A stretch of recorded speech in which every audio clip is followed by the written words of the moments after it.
Rejoice, leap for joy, your reward will be great in heaven. Kung ang tunay natin pong hangad ay buhay na walang hanggan, tiyak na mag-iiba po ang ating pagtingin at pagturing sa mga bagay at mga tao dito sa ating mundo. Lilipas po kasi ang lahat, alam natin ito, at pangsamantala lamang ang ating mga paghihirap. Ang pangarap at pangako ni Jesus sa atin ay makarating tayo sa buhay na walang hanggan. Hindi hadlang ang kahirapan, ang pagkakasakit, ang pagdanas ng pasakit para maabot natin ang langit. Ang mga sumusunod po kay Jesus, bagaman ang mga bagay dito sa mundo ay pangsamantala lamang, hindi kailangang magpabaya.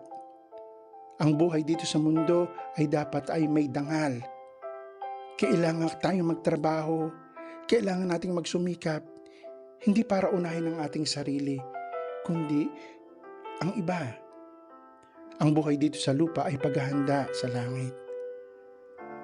May mga susubok sa ating paninindigan, pero huwag sanang mawala at lagi nating hanapin ang mga makalangit na bagay sapagkat ito ang mga paalala sa atin na tayo ay pangsamantala lamang dito sa lupa. Amen.